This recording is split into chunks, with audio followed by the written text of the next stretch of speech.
Startup founded in 2014 एक time पे Indian startup ecosystem का सुपरस्टार हुआ करता था। Startup that hogged attention today, and it is Dunzo. Reliance Industries Limited ने रैपिड डिलीवरी सेगमेंट में भी एंट्री कर ली। देश की I think what we have figured out over the last 4 years is that there's actually a massive market.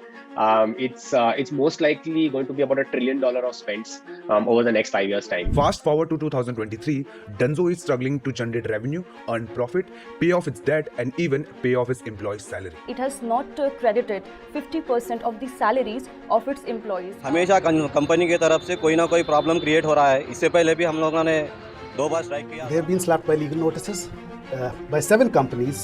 The total amount that Dunzo owes to these companies is 11.4 crores. इस video में जानेंगे वो 3 reasons on what actually went wrong with Dunzo.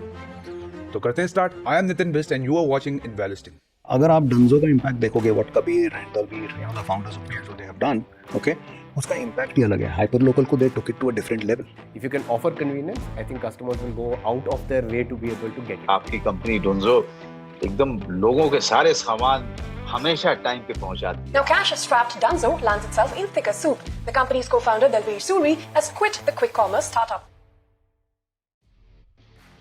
This is no brainer to anyone that the grocery delivery industry is flooded with hundreds of startups.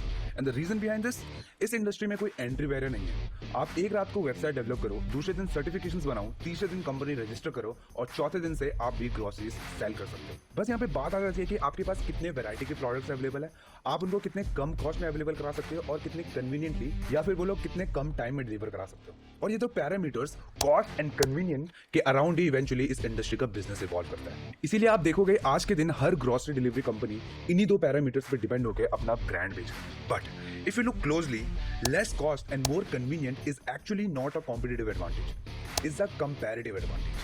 यानी कि कल के दिन दूसरी कंपनी अपने प्रोडक्ट्स में और ज्यादा डिस्काउंट देगी और मिनिमम टाइम में ऑर्डर डिलीवर करेगी। परसों कोई और कंपनी और ज्यादा डिस्काउंट देगी और डिलीवरी टाइम और भी कम कर देगी एंड सो ऑन। अब क्योंकि इंडस्ट्री में कंपटीशन बहुत ज्यादा है और किसी कंपनी के पास कोई कॉम्पिटिटिव एडवांटेज भी नहीं है, कंपनीज इन दोनों पैरामीटर्स में फोकस करती है और करती है अपना हाई कैश बर्न, जिसकी वजह से ग्रोसरी डिलीवरी कंपनीज का फोकस बन जाता है अपने नंबर ऑफ एक्टिव यूजर्स बढ़ाना। As of March 2023, Dunzo has highest number of monthly active users, that is 10.2 million users, followed by Swiggy Instamart that is 9 million, then Zepto with 8.5 million and Blinkit with 7.5 million.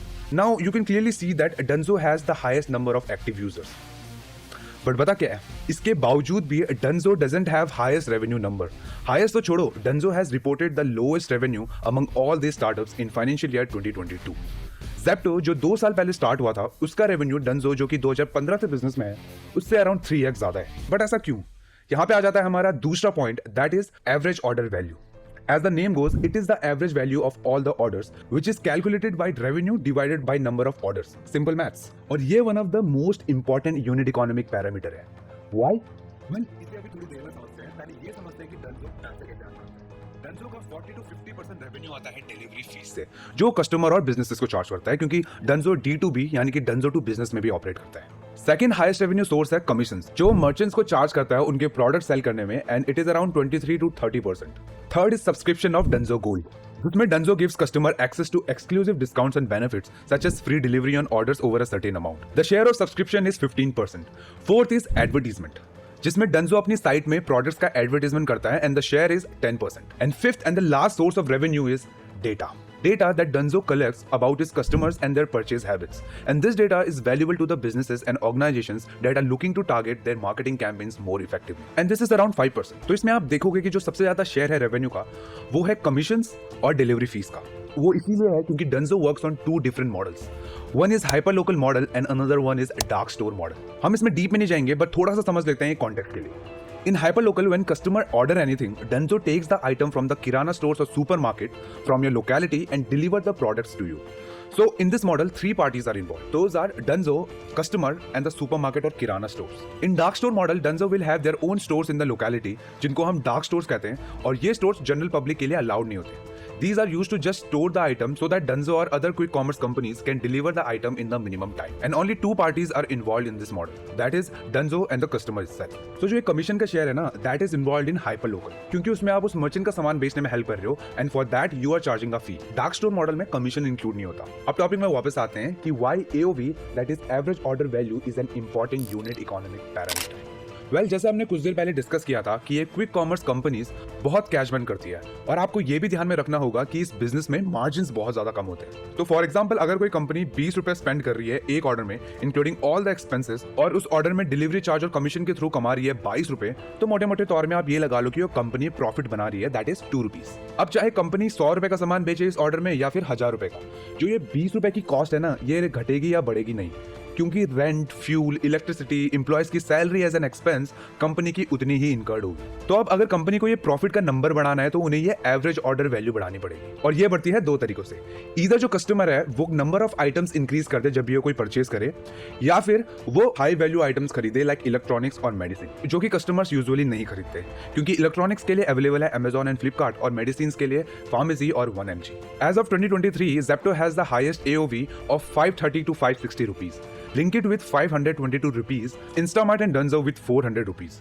You can clearly see that the average order value of Dunzo is one of the lowest. And this is being the most challenging part for these quick commerce companies and especially Dunzo to increase their AOV. क्योंकि in quick commerce companies के dark stores का जो cross margin होता है that is around 15 to 18% होता है, और एक किराना स्टोर और सुपरमार्केट का भी क्रॉस मार्जिन मोर और लेस सेम ही होता है। बस क्योंकि क्विक कॉमर्स कंपनीज में बहुत सारे एक्स्ट्रा कॉस्ट इनकर्ड होते हैं, इवेंचुअली जो नेट मार्जिन है that is after deducting all the expenses from gross margin, वो नेगेटिव में चले जाता है।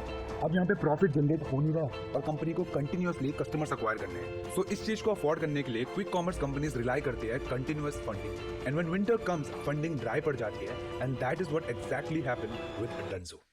फंडिंग की जो प्रॉब्लम है वो बस डंजो के लिए नहीं है, वो पूरे स्टार्टअप इकोसिस्टम के लिए है। बट डंजो एंड स्टार्टअप में से है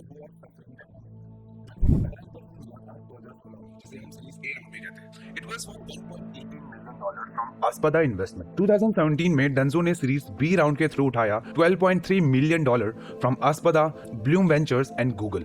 और ये वो टाइम था जब गूगल ने किसी इंडियन स्टार्टअप में पहली बार डायरेक्ट इन्वेस्टमेंट किया था। इसके बाद डंजो ने लगातार काफी इन्वेस्टमेंट उठाए डिफरेंट वैल्यूएशन में, और 2021 तक आते आते डंजो की वैल्यूएशन हो जाती है $300 million। फिर आता है 2022 when Reliance invested $240 million for 26% stake in the company, which pushed the Dunzo valuation to $800 million. But do you know what's the current valuation of Dunzo? It's only $2 million. मतलब valuation around $600 million गिर गई है एक आध साल में ही। अब आप में से बहुत लोग सोच रहे होंगे ये वैल्यूएशन का गेम काम कैसे करता है।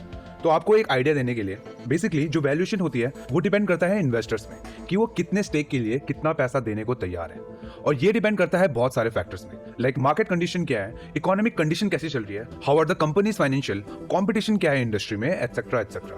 और जब कोई इन्वेस्टर्स कंपैरेटिवली कम फंड्स के लिए ज्यादा स्टेक लेता है कंपनी में, तो इवेंचुअली उसका असर कंपनी के वैल्यूएशन में देखने को मिलता है। और डंजो के साथ ये सब चीज हुई, cutthroat competition, weak financial and eventually the funding got dried. और पता है जब मार्केट में फंडिंग की प्रॉब्लम होती है, इन्वेस्टर्स अपने फंड रोक लेते हैं, तो सबसे ज्यादा दिक्कत किसे होती है? ओवर एस्टिमेटेड कंपनीज को, जिनका इधर इंडस्ट्री का साइज ओवर एस्टिमेट हो जाता है या फिर कंपनी की ग्रोथ, और इन वजह से ही इन्हें हाई वैल्यूएशन मिल जाता है। और डंजो के केस में दोनों चीज हुई। जब मार्केट में क्विक कॉमर्स कंपनीज का हवा बना हुआ था तो सबको लग रहा था कि 10 minute delivery is the only thing.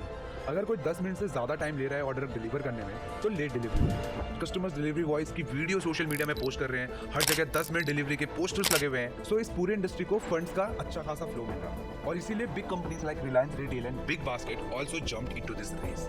और अब जब मार्केट में फंडिंग सूख चुकी है, इन्वेस्टर्स पैसा देने को तैयार नहीं है, तो companies like Dunzo are taking big hit.